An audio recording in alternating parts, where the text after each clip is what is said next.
So this is some more evidence that the complex number I is really fundamentally a rotation by 90 degrees or pi on 2 radians anti-clockwise about the origin. So to see this, we're going to use some linear algebra. And just going to have a look at a matrix I'm going to call J. It's a 2 by 2 matrix, and any 2 by 2 matrix can be seen as a linear transformation acting on R2, so just acting on the plane of real pairs of real numbers. And the first interesting property about this is let's compute J squared. So let's have a look. Maybe you can see where this is going, maybe not.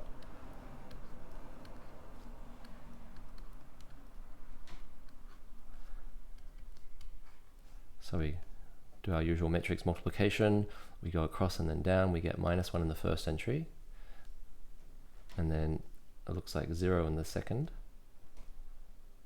And then we get 1 times 0 plus 0 times 1. So we get another 0 here and a -1 here. Now that's actually just minus the identity, where the identity matrix is the matrix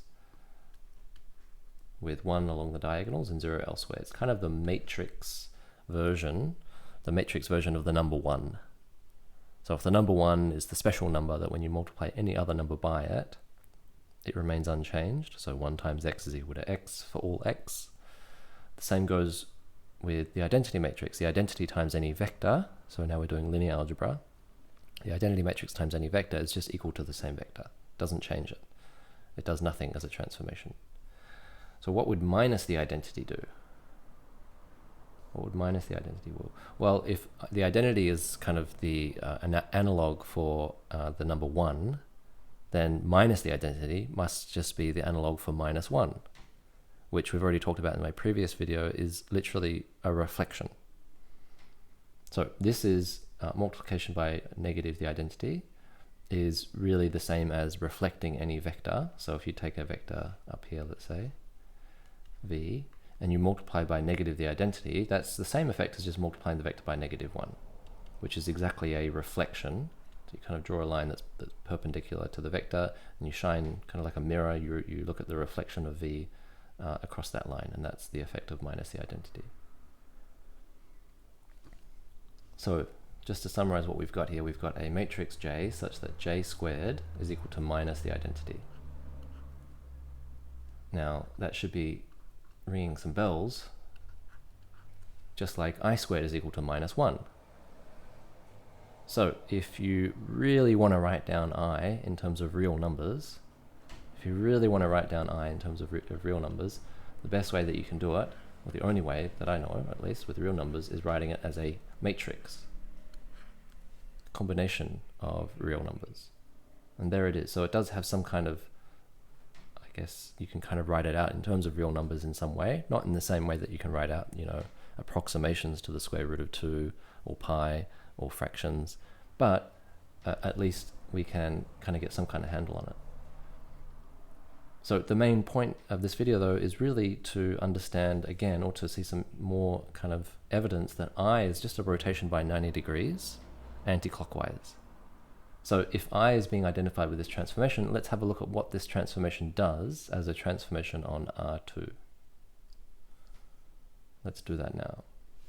So let's work out what does J do as a linear transformation on R2.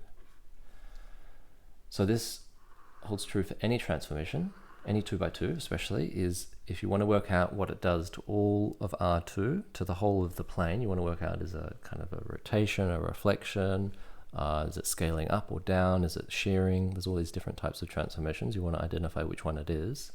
All you need to do is you need to just look at the columns of J.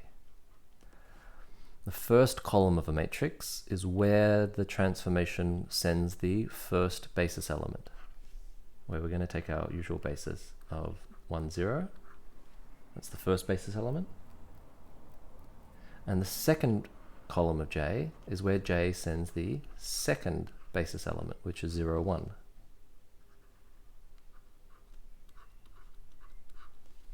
So now we just need to fill in the information. So where does J send 1, 0, the first basis vector? It sends it to 0, 1, which is exactly up here. Okay. And where does j send the second basis vector, 0, 1? It sends it to the second column, which is minus 1, 0, which is exactly down here.